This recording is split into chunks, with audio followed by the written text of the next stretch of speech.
everybody. Welcome to this episode of the What's Next LinkedIn Live show. I am your host, Tiffany Bova, and I have the wonderful pleasure of welcoming Matt Higgins to the show. And before I jump into our most important part of this conversation, bullish and bearish, I'm going to read a longer bio than I normally do because when I read this, I was like, oh my God, I'm going to read this whole thing. So Matt, just... Is there anything I could do to make you not do that? No, there's nothing that you can do to make me not do it. Okay. All right. So as a kid, Matt is no longer a kid, but as a kid, Matt would take any job to survive, selling flowers on street corners in Queens, scraping gum under tables at McDonald's. For any of you who have put gum under there, don't do it. Someone has to take it off. Until he dropped out of high school at 16 to take care of his sick mother. A decade later, he was the youngest person ever named mayor's press secretary, managing the media response to the worst terrorist attack in history.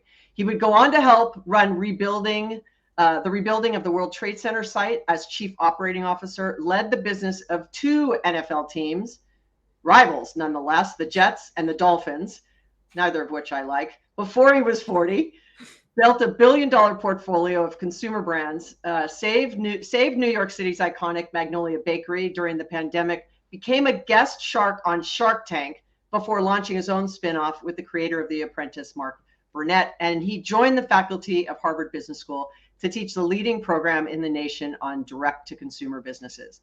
That's why I wanted to read that. Oh, that's not bad, actually. I was like, okay. Oh, that's kind of, because it was short but tight and good sentences. So that was good. Right? Yeah, right. That was good. It passed the sniff test of Matt. Yeah, that did not create too much anxiety. So that was good. Thank you. So I always say, like, we should just mic drop, and that was the end of our conversation, right, Matt? It's like it could only go down. It only get worse as we're there. Exactly. Now I have to asterisk everything that you just said. Well, it didn't go great. But he also has a new book out called Burn the Boats. You can see the image for those of you on the live in the corner. Came out in February 2023. It's doing amazing. That's what we're going to talk about. But as always, I would be remiss if I didn't start off our show with what I call bullish and bearish. Bullish, you're for it. Bearish, you're against it. Are you ready, Matt? I'm ready. All right. The Netflix quarterback series, bullish or bearish? Bearish. I haven't seen it. Oh, you haven't seen it? Well, I'm surprised. No, so I live under a rock. I'm sorry. I live under a rock. I'm so bad with anything cultural. I haven't seen it. Yeah, so I just binge watched it coming back from New York, as a matter of fact, this week. And I got through almost all but the last show. And, I loved the whole part of the psychology and behind the scenes of the game. It just makes you understand the all that goes into it, I guess, right? Because you were obviously part of it. Now I need to watch it. No, now I'm embarrassed. But yeah, I just don't watch a ton of TV. All right. I will give you a pass on that one. All right, the next one. Robot chefs. Bullish or bearish? Bearish. All right. The third one. An AI board member. Bullish or bearish? Bearish and stupid. How do you really feel, Matt? Tell me how you really feel. I have to be emphatic on that one. All right. Well, let's dig in, because what I loved about Burn the Boats is you sort of mix this science, history, psychology, kind of looking at ways to reimagine failure, plans, goals, running businesses, and having such a wonderful storied and colored experience on your resume, just based on everything I just said. What inspired you to go, I think I need to put this down on paper. I think I need to burn the boats. Yeah, great question. I think taking a step back, we all have a question when we get to a certain point in life and we've accumulated credentials and money and autonomy. Most importantly, like, what are you going to do with that collectively? For me, I would say all that's imbued me with a degree of authority. And I started feeling alienated from my own manifestation in the world. I'd show up to things and people would presume now, oh, well, white male, well, nice suits, probably, born on third base and teach at Harvard, Shark Tank. All that's fine, but kind of useless, maybe aspirational, but not inspirational, not even to me. Like, that's why when you read the bio, I was like, oh, please don't. But the question is, well, what am I going to do with that authority? And I thought I have all these incredible interventions and conversations with people throughout the course of my career, these trajectory changing moments in their lives that feel like this is what it's all about. And my thought is, can I use the authority that I've collected that makes people pay attention to me? What's the best use of that authority? And I kept thinking, like, I'm stuck at a moment in time, like a little fly in ember discovered millions of years ago. And that moment in time is when I was 16 and I was powerless, and just have been coming to the conclusion all my life, like, I'm enjoying what I'm doing, but this is not what I'm meant to be doing. And what I'm meant to be doing is finding a way to intervene, maybe make a trajectory change in somebody's life and ameliorate suffering. This book is my attempt to take those conversations where I've made a difference and scale it. That's the very short, long answer. And isn't it interesting how I wonder, and you probably know from the book, right, that you go back to 16. Like I have a similar something at 16. My best friend's mom was a president of a multi-million-dollar business, and this was in the early 1980s. So first of all, there wasn't a lot of women running their own businesses, so I could see what I wanted to be, and it changed. Wait a second, like what do I actually want to do, and how do I want to do it? And then I worked for her for like 7 years, and I always joke everything I learned about business I learned at the carnival, because she was in the carnival business. And so like kind of everything you learned about business was scraping gum off underneath the tables at McDonald's. And learned about life and people growing up poor. But yeah, that it is, it's interesting. We're conditioned that we need to go to therapy and we need to resolve all these issues. And for a while I would beat myself up, like, why are you still talking about mom dying? Like, get over yourself, and in my 20s, I would not judge people, but feel like I got over it. You should too. That was my prism. And then actually when I got divorced, sort of brought me to my knees in a way that I couldn't conceal. You know what I mean? When you're going through a divorce, it's very obvious that you failed at a very important part of your life. And it's sort of, and I talk about in the book, I reframe my relationship with myself, but also with the need to get over it, realizing one, I actually didn't get over it. I ran from it, but two, I shouldn't get over it, because within that trauma that I carry with me is this deep empathy that like can make me pass out when I see somebody in a similar situation that I experienced, a single mom laboring to improve their life. And I started realizing, rather than get over it, I want to lean into it and I want to use it as a weapon to catalyze people to make these kinds of changes. So maybe that's grandiose. Maybe that's a little boy hero complex. I have no idea, but that's what I'm doing.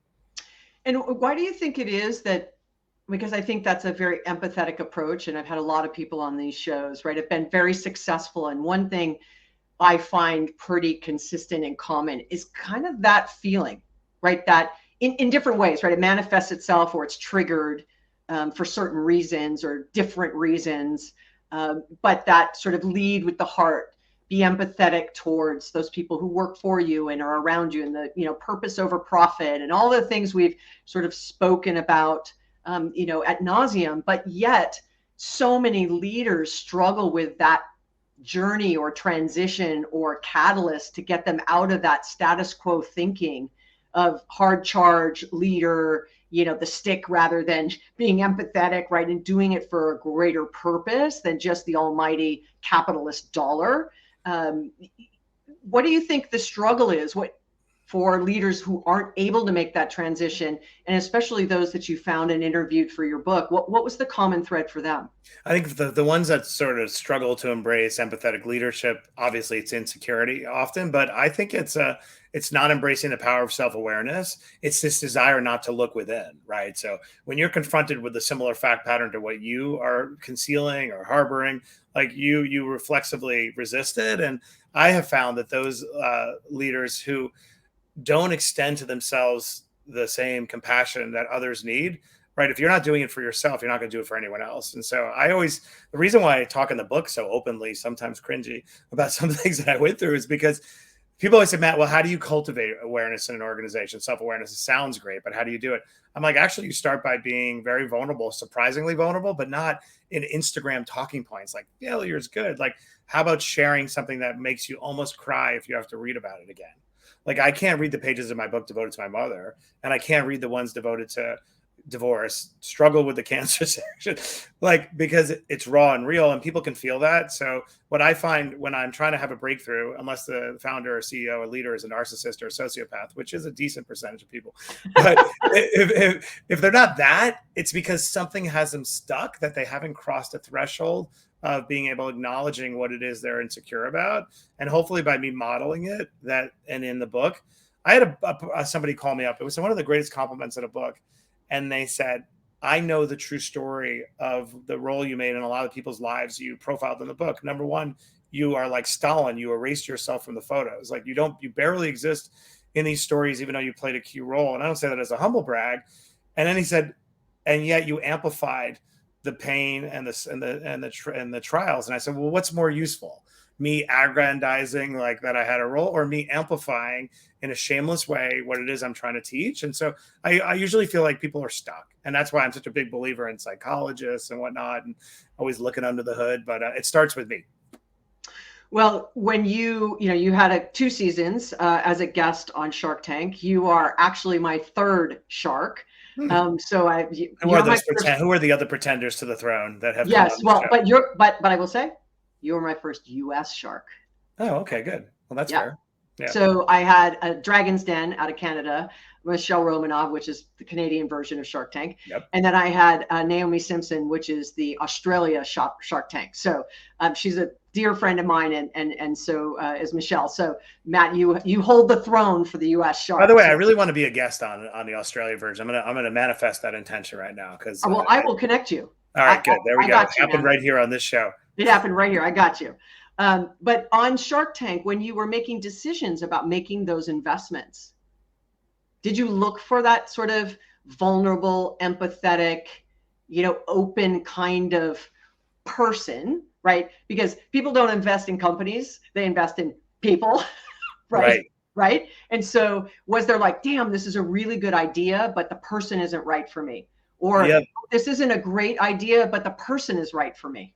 Yeah, well, what's fun about Shark Tank from a psychological standpoint, right, is that you're really trying to assess somebody in 40 minutes. It's basically they range from 30 to 50, but on average, probably 37 minutes. So you're doing a lot of pattern recognition when you're sitting there. You're also toggling between different mental states, which is fascinating.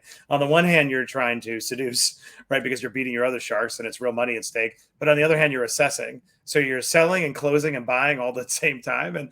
But I went into there having seen every episode, but having very strong opinions on verbal cues.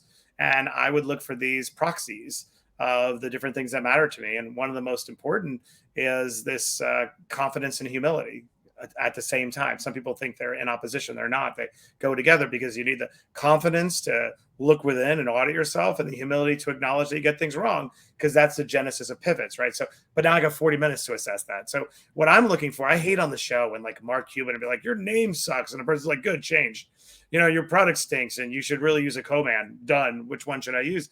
I look for people who have the EQ to be like, that's interesting. Well, let me tell you a little bit about why I don't, or I respect that, but like, and so I'm looking for, are people giving in too easy? Because now I know that they're reading the wind rather, or they lack integrity because they'll do anything to get a deal closed. So a lot of my experience on Shark Tank was looking for the principles I believe in, but manifesting in verbal cues in 40 minutes. Yeah, and for those of you who may not know how this works, and I've sat on the filming of Australia, not US, it's like it's a day, and the sharks wear the same outfit over the course of multiple days so that they can cut shows. So, right. So yes. You may see 5 to 8, 9, 10 people in a given day, right? And so you're not only just looking at them, it's up against even potentially who you've already seen that day.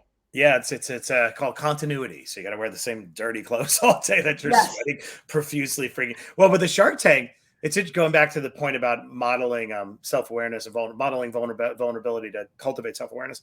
When I went on the show, if you watched me on TV, you would certainly say he was good enough. You might say maybe, oh, he's kind of like a natural at it, right? The feedback was amazing. I remember the lead producer for ABC, who's the home of the show, comes up and goes, better get used to that chair because you're going to be in it for a very long time. I was like, yeah, but anyway, point is, when you see me on the show, you look like, oh, he's pretty good at natural. I had a fundamental decision to make. I'm like, do I allow that to be the perception of my experience on Shark Tank, or do I use this as a teaching moment and pull back the curtain about how I was an absolute anxious, embarrassing mess going into that show? And I don't know why other people, part of me started to feel like no one else talks about this, by the way, even from a content standpoint. And I'm like, maybe I was the only pathetic person that found Shark Tank intimidating. But I decided in the book to tell the story. And I tell the story about how the night before I had been up for I'm a terrible insomniac.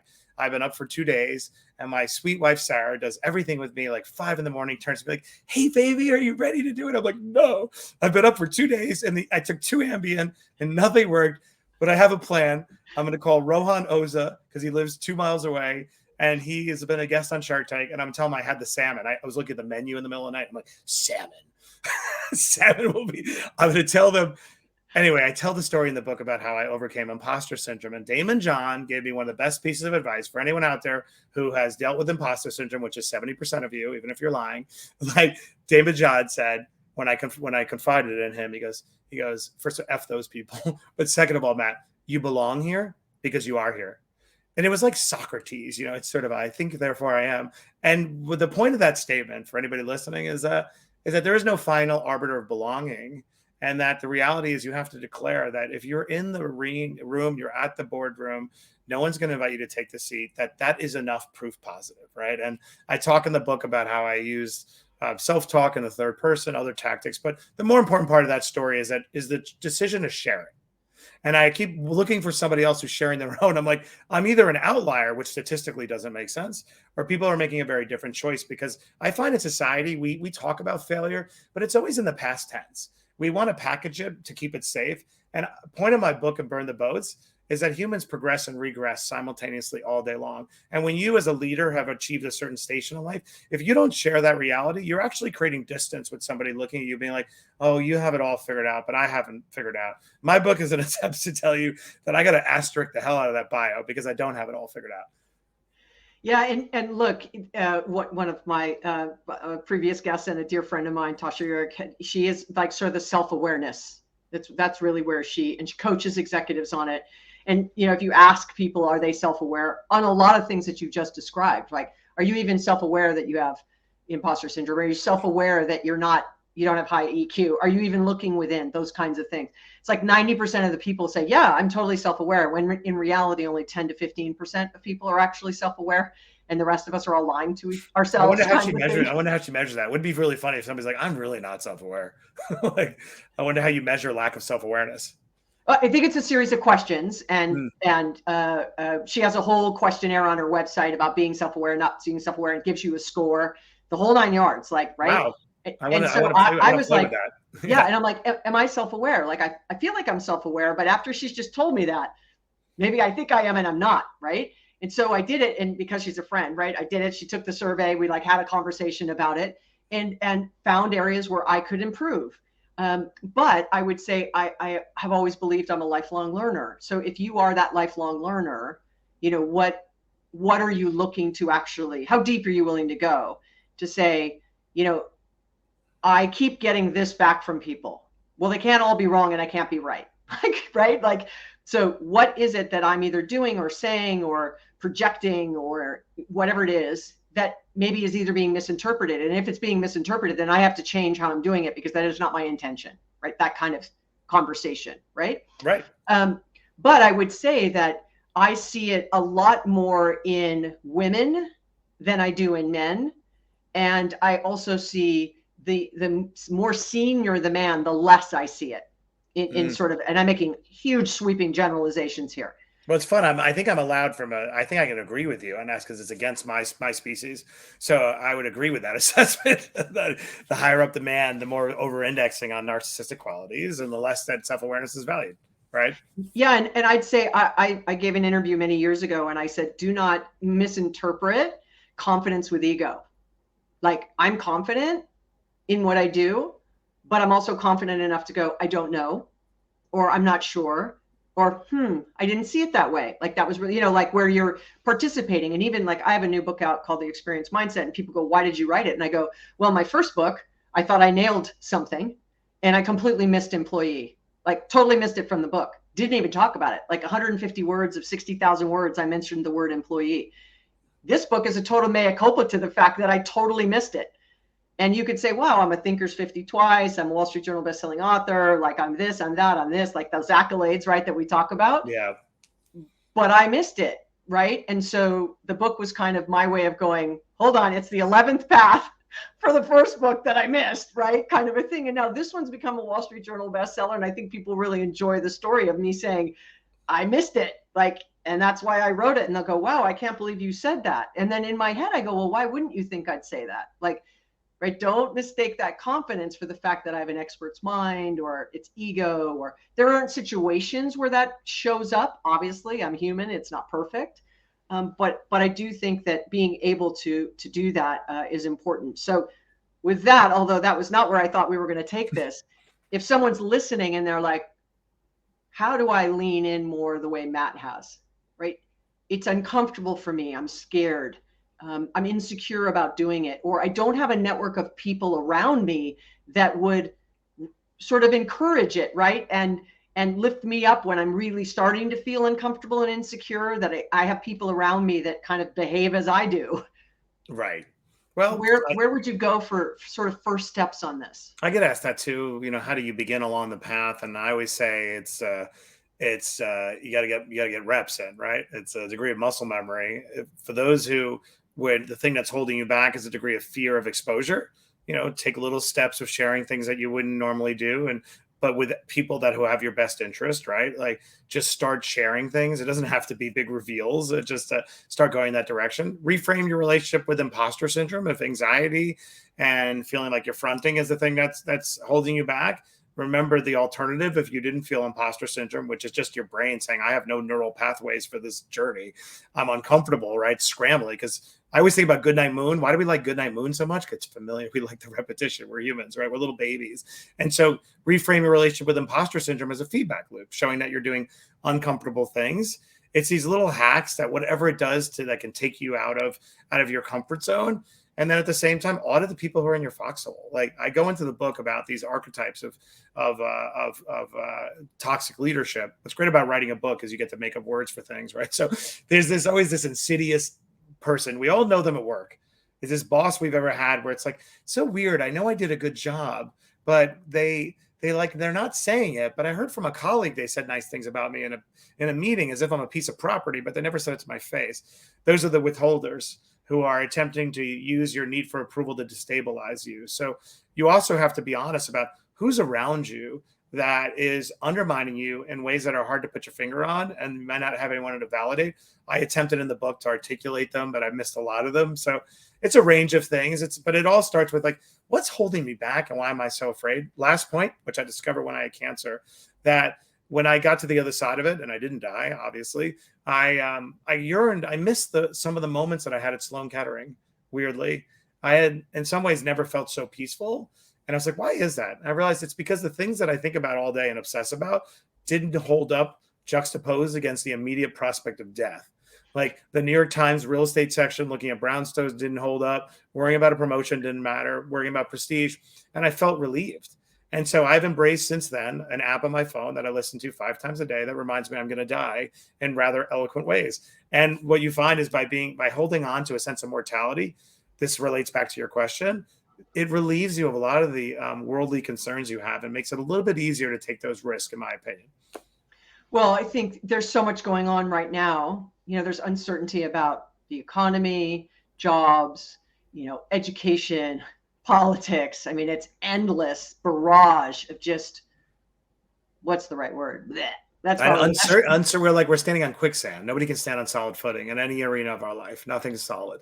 Right. And so with all that going on, it may some days I just feel overwhelmed, right? Like, what should I pick to sort of tackle? So I'm just going to go for a hike, right? Or I'm going to go to the beach, or I'm going to get in the ocean, or I'm going to go work out, or play around the golf. Like that, where is that place where it's quiet, where, the Twitter feed or the X feed, whatever, or LinkedIn or the Spot or whatever. Like, it just doesn't matter. Like, let me get outside and like try to quiet all that quicksand dust, right? All the stuff I'm standing on, if you will.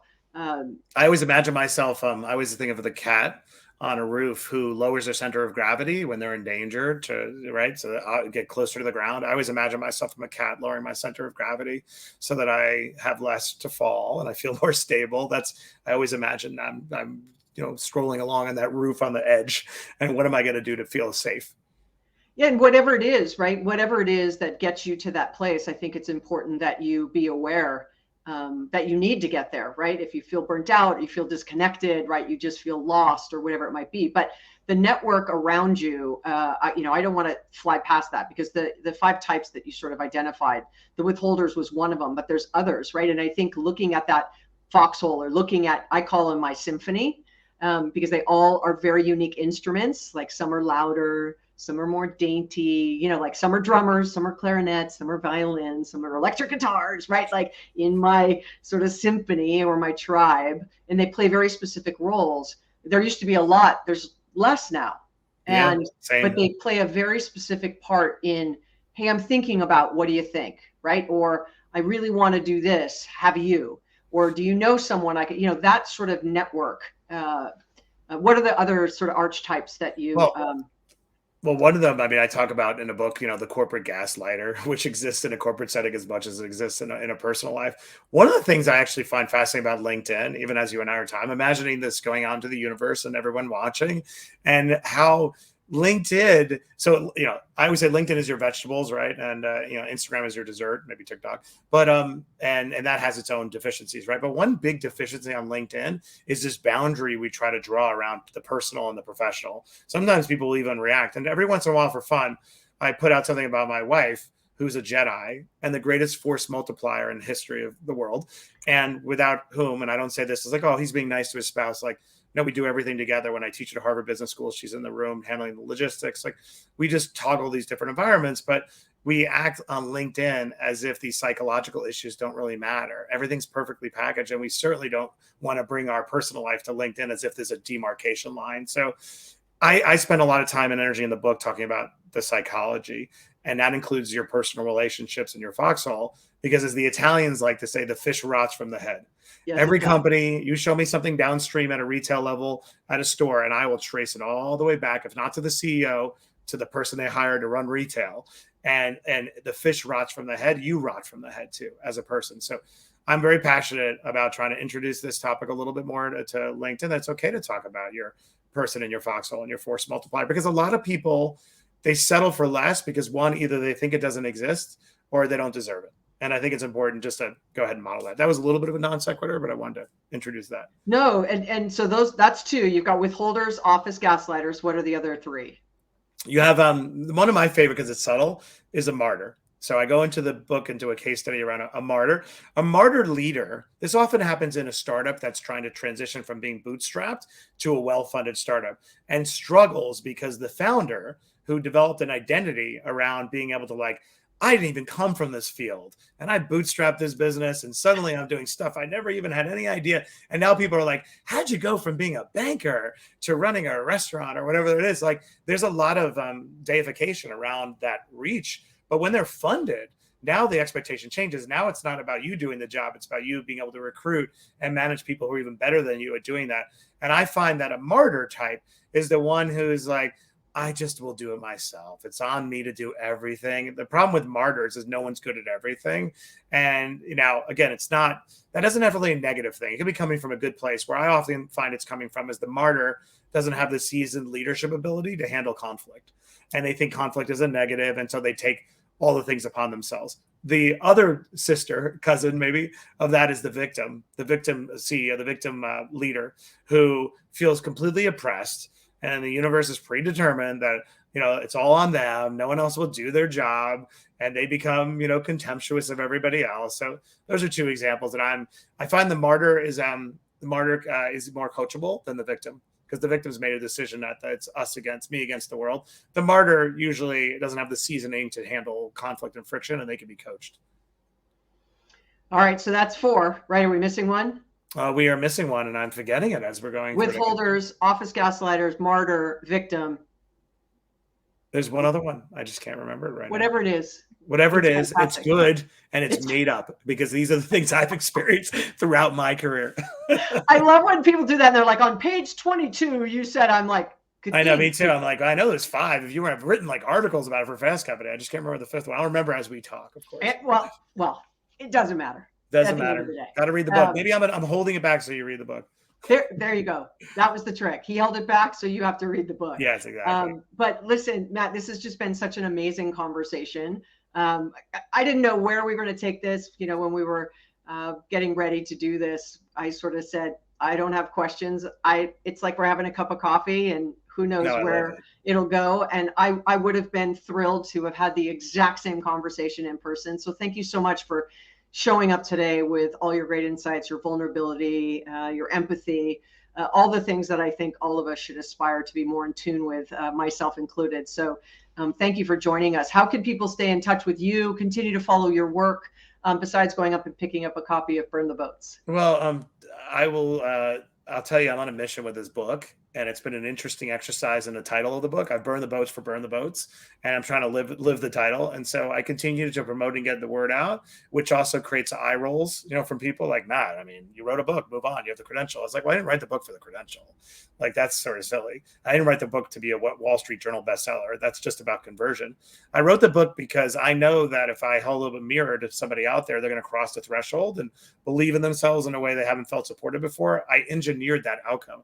I worked for 2 years of my life meditating. How can I write this book in a narrative way with enough stories and enough authority that I can engineer an outcome and make somebody cross a divide?